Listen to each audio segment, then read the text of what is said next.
प्राचीन समय की बात है। ऋषिनगर में केशवदत्त ब्राह्मण अपनी पत्नी अंजलि के साथ रहता था। केशवदत्त के घर में धन संपत्ति की कोई कमी नहीं थी। नगर में सभी केशवदत्त का सम्मान करते थे, लेकिन केशवदत्त संतान नहीं होने से बहुत चिंतित रहता था। दोनों पति पत्नी मंगलवार को हनुमान जी की पूजा करते थे। विधिवत मंगलवार का व्रत करते हुए कई वर्ष बीत गए। ब्राह्मण बहुत निराश हो गया, लेकिन उसने व्रत करना नहीं छोड़ा। कुछ दिनों के बाद केशवदत्त हनुमान जी की पूजा करने के लिए जंगल में चला गया। उसकी पत्नी अंजलि घर में रहकर मंगलवार का व्रत करने लगी। दोनों पति पत्नी पुत्र प्राप्ति के लिए मंगलवार का विधिवत व्रत करने लगे।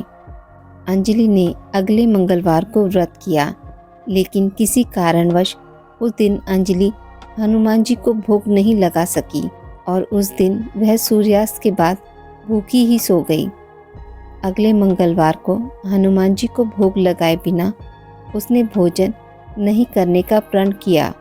6 दिन तक अंजलि भूखी प्यासी रही। 7वें दिन मंगलवार को अंजलि ने हनुमान जी की पूजा की, लेकिन तभी भूख प्यास के कारण अंजलि बेहोश हो गई। हनुमान जी ने उसे स्वप्न में दर्शन देते हुए कहा, उठो पुत्री, मैं तुम्हारी पूजा पाठ से बहुत प्रसन्न हूँ। तुम्हें सुंदर और सुयोग्य पुत्र होने का वर देता हूँ। यह कहकर हनुमान जी अंतर्ध्यान हो गए। तत्काल अंजलि ने उठकर हनुमान जी का भोग लगाया और स्वयं भोजन किया। हनुमान जी की अनुकंपा से अंजलि ने एक सुंदर पुत्र को जन्म दिया। मंगलवार को जन्म लेने के कारण उस बच्चे का नाम मंगल प्रसाद रखा गया। कुछ दिनों बाद अंजलि का पति केशवदत्त भी घर लौट आया। उसने मंगल को देखा तो अंजलि से पूछा, यह सुंदर बच्चा किसका है? अंजलि ने खुश होते हुए हनुमान जी के दर्शन देने और पुत्र प्राप्त होने का वरदान देने की सारी कथा सुना दी, लेकिन केशवदत्त को उसकी बातों पर विश्वास नहीं हुआ। उसके मन में पता नहीं कैसे यह कुत्सित विचार आया कि अंजलि ने उसके साथ विश्वासघात किया है। अपने पापों को छिपाने के लिए अंजलि झूठ बोल रही है। केशवदत्त ने उस बच्चे को मार डालने की योजना बनाई। एक दिन केशवदत्त स्नान के लिए कुएं पर गया। मंगल भी उसके साथ था। केशवदत्त ने मौका देखकर मंगल को कुएं में फेंक दिया और घर आकर बहाना बना दिया कि मंगल तो कुएं पर मेरे पास पहुंचा ही नहीं। केशवदत्त के इतने कहने के ठीक बाद मंगल दौड़ता हुआ घर लौट आया। केशवदत्त मंगल को देखकर बुरी तरह हैरान हो उठा।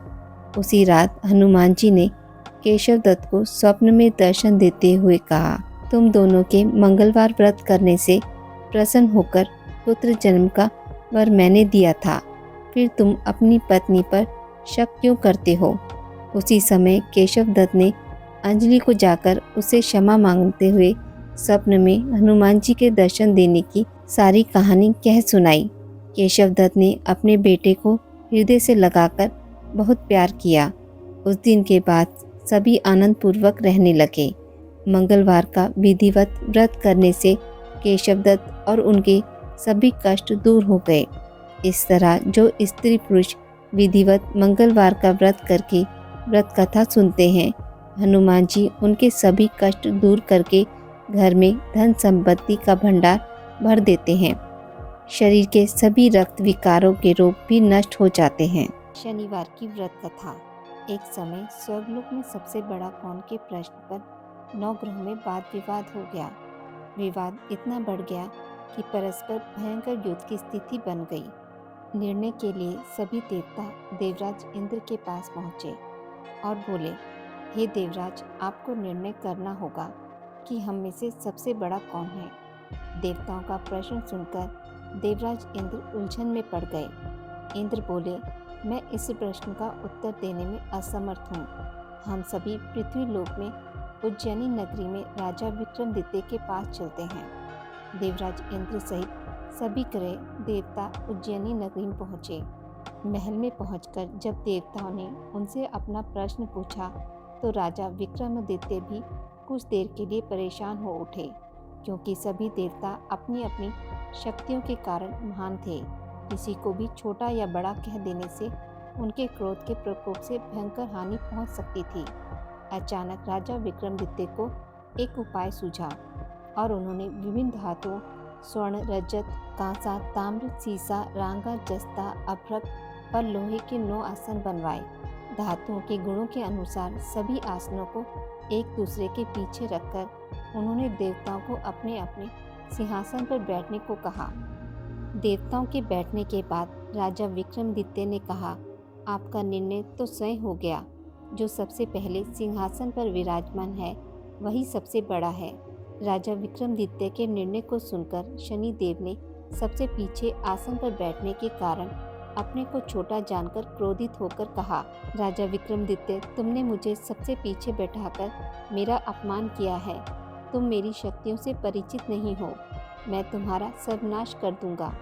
शनि ने कहा, सूर्य एक राशि पर 1 महीने, चंद्रमा 2.25 महीने, मंगल 1.5 महीने, बुध और शुक्र 1 महीने, बृहस्पति 13 महीने रहते हैं, लेकिन मैं किसी राशि पर 7.5 वर्ष तक रहता हूँ। बड़े बड़े देवताओं को मैंने अपने प्रकोप से पीड़ित किया है। राम को 7.5 के कारण ही वन में जाकर रहना पड़ा और रावण को 7.5 के कारण ही युद्ध में मृत्यु का शिकार बनना पड़ा। राजा अब तो भी मेरे प्रकोप से नहीं बच सकेगा।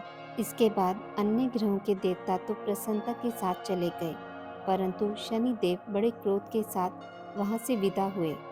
राजा विक्रमादित्य पहले की तरह ही न्याय करते रहे। उनके राज्य में सभी स्त्री पुरुष बहुत आनंद से जीवन यापन कर रहे थे। कुछ दिन ऐसे ही बीत गए। उधर शनि देवता अपने अपमान को भूले नहीं थे। विक्रमादित्य से बदला लेने के लिए एक दिन शनिदेव ने घोड़े के व्यापारी का रूप धारण किया और बहुत से घोड़ों के साथ उज्जैनी नगरी पहुंचे। राजा विक्रमादित्य ने राज्य में किसी घोड़े के व्यापारी के आने का समाचार सुना तो अपने अश्वपाल को कुछ घोड़े खरीदने के लिए भेजा। घोड़े बहुत कीमती थे। अश्वपाल ने जब वापस लौटकर इस संबंध में बताया तो राजा विक्रमादित्य ने स्वयं आकर एक सुंदर व शक्तिशाली घोड़े को पसंद किया। घोड़े की चाल देखने के लिए राजा घोड़े पर सवार हुए तो वह घोड़ा बिजली की गति से दौड़ पड़ा। तेजी से दौड़ता घोड़ा राजा को दूर एक जंगल में ले गया और फिर राजा को वहां गिराकर जंगल में कहीं गायब हो गया। राजा अपने नगर को लौटने के लिए जंगल में भटकने लगा, लेकिन उन्हें लौटने का कोई रास्ता नहीं मिला। राजा को भूख प्यास लग आई।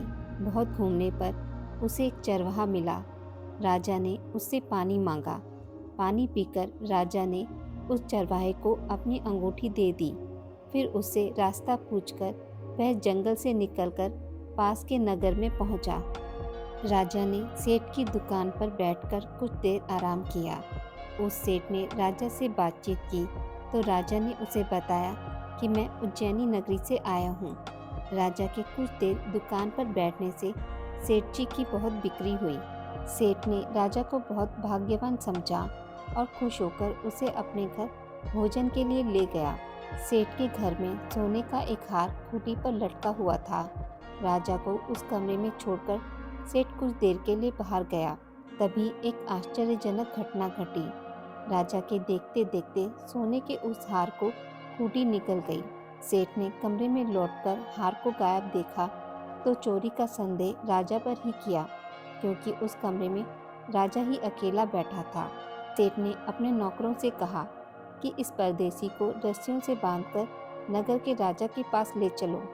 राजा ने विक्रमादित्य से हार के बारे में पूछा तो उसने बताया कि उसके देखते ही देखते खूंटी ने हार को निगल लिया था। इस पर राजा ने क्रोधित होकर चोरी करने के अपराध में विक्रमादित्य के हाथ पांव कटवाने का आदेश दे दिया। राजा विक्रमादित्य के हाथ पांव काटकर उसे नगर की सड़क पर छोड़ दिया गया। कुछ दिन बाद एक तेली उसे उठाकर अपने घर ले गया और उसे अपने कोल्हू पर बैठा दिया। राजा आवाज देकर बैलों को हाँकता रहता। इस तरह तेली का बैल चलता रहा और राजा को भोजन मिलता रहा। शनि के प्रकोप की 7.5 पूरे होने पर वर्षा ऋतु प्रारंभ हुई। एक रात राजा विक्रमादित्य मेघमल्हार गा रहा था कि तभी नगर के राजा की लड़की राजकुमारी मोहिनी रथ पर सवार उस तेली के घर के पास से गुजरी। उसने मेघमल्हार सुना तो उसे बहुत अच्छा लगा और दासी को भेजकर गाने वाले को बुला लेने को कहा। दासी ने लौटकर राजकुमारी को अपंग राजा के बारे में सब कुछ बता दिया। राजकुमारी उसके मेघमल्हार से बहुत मोहित हुई, अतः उसने सब कुछ जानकर भी अपंग राजा से विवाह करने का निश्चय कर लिया। राजकुमारी ने अपने माता पिता से जब यह बात कही तो वह हैरान रह गए। रानी ने मोहिनी को समझाया, बेटी तेरे भाग्य में तो किसी राजा की रानी होना लिखा है, फिर तू इस अपंग से विवाह करके अपने पांव पर कुल्हाड़ी क्यों मार रही है। राजकुमारी ने अपनी जिद नहीं छोड़ी। अपनी जिद पूरी कराने के लिए उसने भोजन करना छोड़ दिया और प्राण त्यागने का निश्चय कर लिया। आखिर राजा रानी को विवश होकर अपंग विक्रमादित्य से राजकुमारी का विवाह करना पड़ा। विवाह के बाद राजा विक्रमादित्य और राजकुमारी तेली के घर में रहने लगे। उसी रात स्वप्न में शनिदेव ने राजा से कहा, राजा तुमने मेरा प्रकोप देख लिया, मैंने तुम्हें अपने अपमान का दंड दिया है। राजा ने शनिदेव से क्षमा करने को कहा और प्रार्थना की कि हे शनिदेव, आपने जितना दुख मुझे दिया अन्य किसी को ना देना। शनिदेव ने कुछ सोचकर कहा, राजा मैं तो तुम्हारी प्रार्थना स्वीकार करता हूँ। जो कोई स्त्री पुरुष मेरी पूजा करेगा, शनिवार को व्रत करके मेरी व्रत कथा सुनेगा, उस पर मेरी अनुकंपा बनी रहेगी। प्रातःकाल राजा विक्रमादित्य की नींद खुली तो अपने हाथ पांव देखकर राजा को बहुत खुशी हुई। उसने मन ही मन शनिदेव को प्रणाम किया। राजकुमारी भी राजा के हाथ पांव सही सलामत देखकर आश्चर्य में डूब गई। तब राजा विक्रमादित्य ने अपना परिचय देते हुए शनिदेव के प्रकोप की सारी कहानी सुनाई। सेठ को जब इस बात का पता चला तो दौड़ता हुआ तेली के घर पहुंचा और राजा के चरणों में गिरकर क्षमा मांगने लगा। राजा ने उसे क्षमा कर दिया क्योंकि यह सब तो शनिदेव के प्रकोप के कारण हुआ था। सेठ राजा को अपने घर ले गया और उसे भोजन कराया। भोजन करते समय वहां आश्चर्यजनक घटना घटी। सबके देखते देखते उस खूंटी ने हार उगल दिया।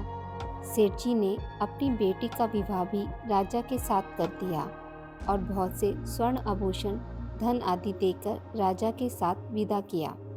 राजा विक्रमादित्य राजकुमारी मोहिनी और सेठ की बेटी के साथ उज्जैनी पहुँचे तो नगरवासियों ने हर्ष से उनका स्वागत किया। अगले दिन राजा विक्रमादित्य ने पूरे राज्य में घोषणा कराई कि शनिदेव सब देवों में सर्वश्रेष्ठ हैं। प्रत्येक स्त्री पुरुष शनिवार को उनका व्रत करें और व्रत कथा अवश्य सुने। राजा विक्रमादित्य की घोषणा से शनिदेव बहुत प्रसन्न हुए। शनिवार का व्रत करने और व्रत कथा सुनने के कारण सभी लोगों की मनोकामनाएं शनिदेव की अनुकंपा से पूरी होने लगी। सभी लोग आनंद पूर्वक रहने लगे। बोलिए शनिदेव महाराज की जय। आज की इस वीडियो में बस इतना ही। मित्रों, अगर आपको मेरी वीडियोस पसंद आती हैं तो इसे लाइक और शेयर ज़रूर करें और पूजा पाठ से जुड़ी जानकारी के लिए मेरे चैनल को सब्सक्राइब करना ना भूलें। धन्यवाद।